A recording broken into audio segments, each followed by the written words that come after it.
Hello. Sorry about the bad angle. I've got no tripod. Set my camera up. I don't want to hold it. I suppose I could put it up there, but it's off to the side. I really need some kind of little thing to put it up. So it's up like that. But where can I put it? I'll sit it here maybe. Better? Oh, maybe that's a bit better. So, I hear your thoughts on the wind, I don't really answer, I just let it all be now, I just doing my own thing, but it'd be nice to get some kind of feedback, like have my own forum, I can talk to people and get ideas and get feedback from other people, because that's what I'm not one that lectures people, I like to sit in a group and talk about things. That's what I really wanted my Facebook and YouTube to sort of turn into, like some kind of forum where we could all chat about stuff and talk about issues and that, because one of my beliefs is, there's never just one side to a story. There's always the counter argument as well, that balances out in the middle somewhere. So it's like in a happy family, your husband and wife have got to agree on things. Otherwise it'll just be a constant battle, and it might be pranking each other is the thing to do, and they tip buckets of water on each other, and that's an agreement. But if one person does it and the other person doesn't like it, what's going to happen? She'll sue him and he'll end up a mess. But she gets him back and sticks rockets in his bed or whatever, and then blows him up, and he laughs about it. Well, it's all good, isn't it? So there's never just one side to anything. There's, harmonious world, there's always two, or more sides to a story. So, but yeah, just the whole, eventually, I'm talking maybe in 1,000 years. Like, it takes time to reverse time, So you might think in 200 years it'll all go back to the Aboriginal land, Australia, and they'll all be living the way they are. But there'll probably be half of those people who are half caste and don't want to live that way.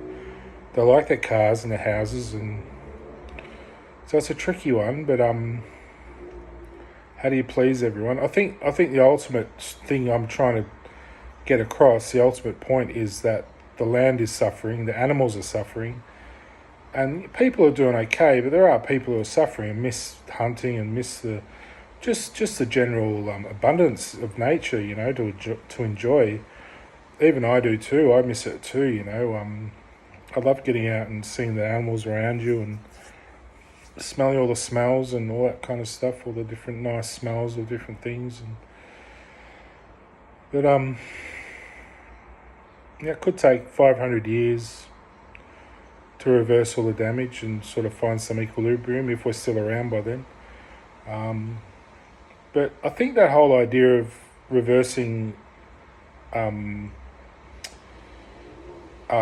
erosion from our coastlines is very important to keep land mass, because it's disappearing it's disappearing like ice is disappearing into the water. So is the land. It's dissolving into the sea, But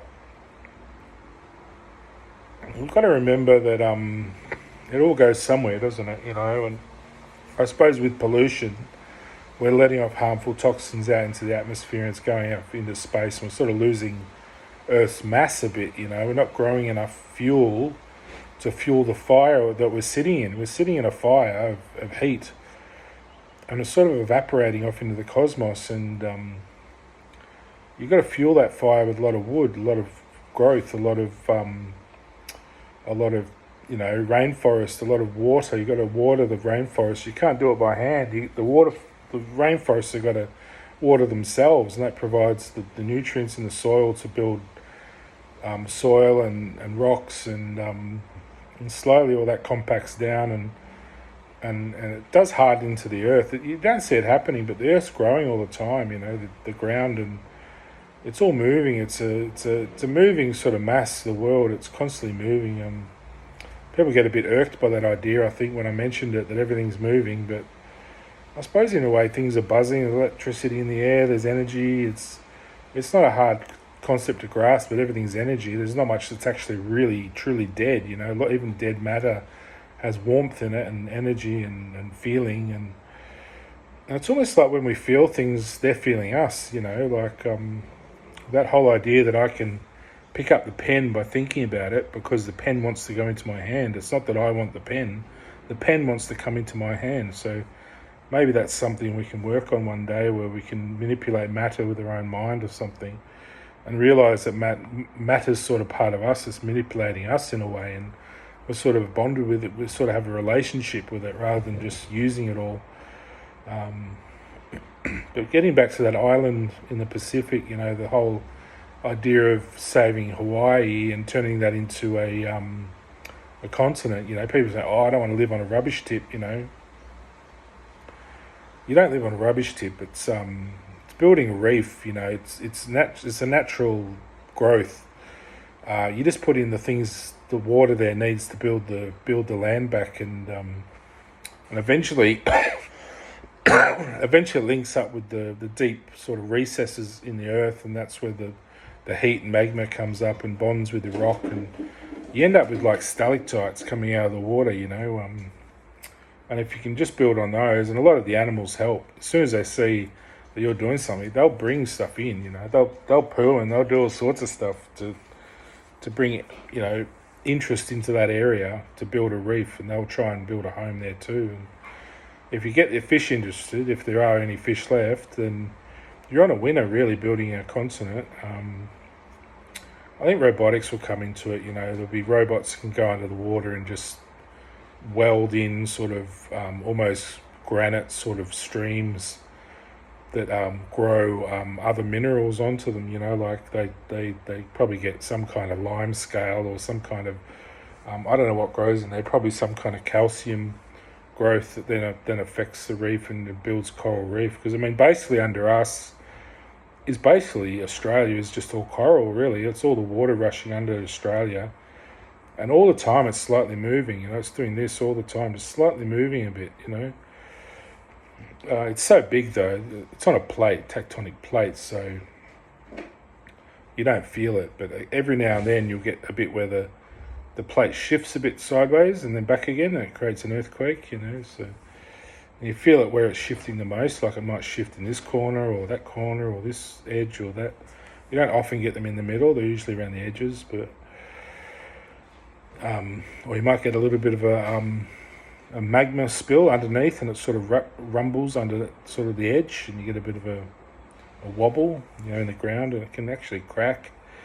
But that's just usually the ground expanding. You're going to get earthquakes. It's no good sort of shunning from them. Just fill them back up with rubbish and move on, like get it all filled up. Eventually we'll find ways to turn rubbish into well-growing reef streams that are almost like, these sort of mineral streams or gold streams or, what do they call them? Veins, you get all those veins going through. That's what gold's good for, is it's pliable, but it's also strong and heavy, and it holds all the earth together. So you can't just rip all that out of the ground and expect no problems, We think it's, valuable to us on our hand, but it's also valuable to us in the soil, and that might be a hard concept for rich people to grasp, but really it's of no value if you've ripped it all out and you're all dead,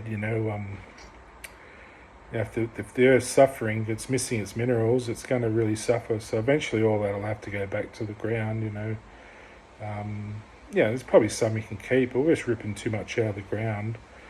It's not good for the ecology, but iron and all that holds the world together.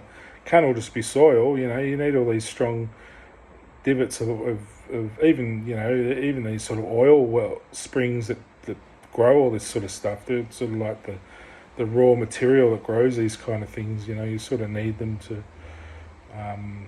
keep everything going. But at the same time, we need to live. We need to be able to build the things we want, and if we're just careful with what we do, and recycle what we can, and don't just think the world's an endless resource you can just dissolve to nothing. You've got to be able to live on it. You can't just rip the flooring out of your house and expect to sit on couches. You're going to fall through the floor, aren't you? So,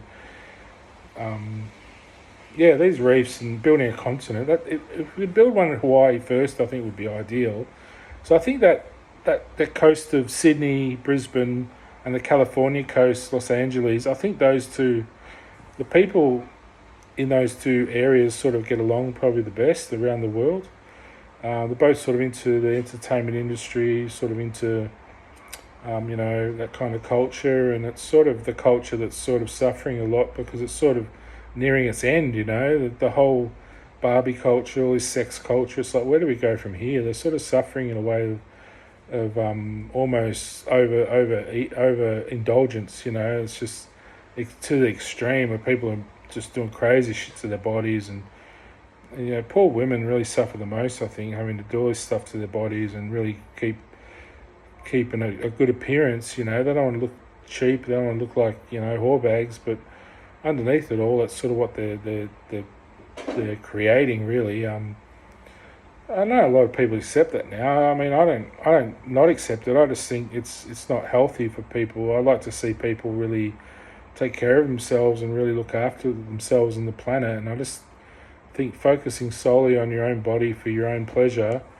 even though I miss out a lot, I'm sort of the other extreme that's here to say hello, extreme wife or whoever you are over there, fucking your brains out. Well, there are other problems in the world other than your vagina, So, the balance is really off keel. You got us nice guys sitting around wondering where our wives are, and they're off rooting around the whole world, and we want to do a bit of that too, but it's a bit obsessive.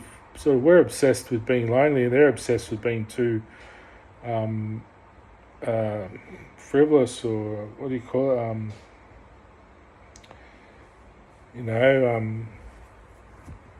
Too overly flirtatious. They're just the opposite. It would be nice if we meet in the middle and be civilized, and be just sort of respectable. We're sort of bums, and they sort of think they're angels, but they're all sort of just sex addicts. And the internet's done it to them. It's not really their fault. The girls, a lot of them just wanted a happy life, and they didn't know where to find it, and sort of find it doing what they're doing, but really they're sort of captives, aren't they, to these videos and machines and photographers and people eyeing off their bodies all day and night. And sure, they get off on it, but there must be some part of them in there just crying, saying, I really just want to fucking feel normal for once, maybe just get away from all this for a bit and just dress down and just feel like I can sit in the dirt and just play with my toes or something, not have everyone look at me. I don't feel that way. I feel the opposite. Like I want to go out and fly spaceships to the moon, but at the same time I'm left behind in this whole relationship thing, finding a wife or girlfriend or group of girls or friends, or they're into pleasing that kind of sexual desire that I need to just explore a bit. I don't want to overdo it, but it's just enough to feel, nice and relaxed in your body. I'm always a bit stressed, a bit worried. But then we can get on and do all this stuff to help the planet, get the girls involved, all the guys too, get around muscle bound, not just lifting weights. Why don't you lift some trees, lift some seeds and plant some, and fill up these deserts with plants. I'd do it myself if I had some money. I'm struggling again, just get paid and it's already halfway gone, and sort of don't want to eat at the moment. I just want to not eat anything just to save money to buy things. And I've found a way around fixing my car, I think, myself, so might save some money. Got me tables of hard rubbish, my lamp, and sort of got me mate Trigger over, some friends, Trigger's my little mate, my dog, and sort of keeps me happy. He's pretty cheap to live with, but there's more opportunities out there to explore, and I think we really need to just try and support each other to find what each other needs in life to get on with things, to get this world back in shape. We don't want to in 10 years wake up and think, fuck, we had the chance back there and we blew it.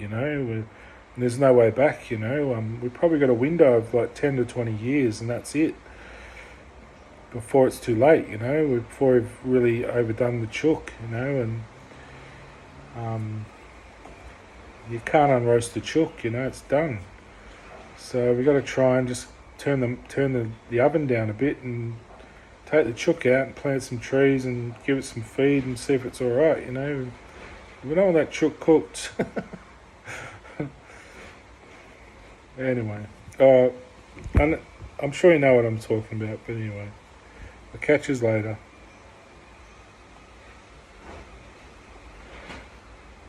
California. Your t-shirt. That's it. Kmart or something.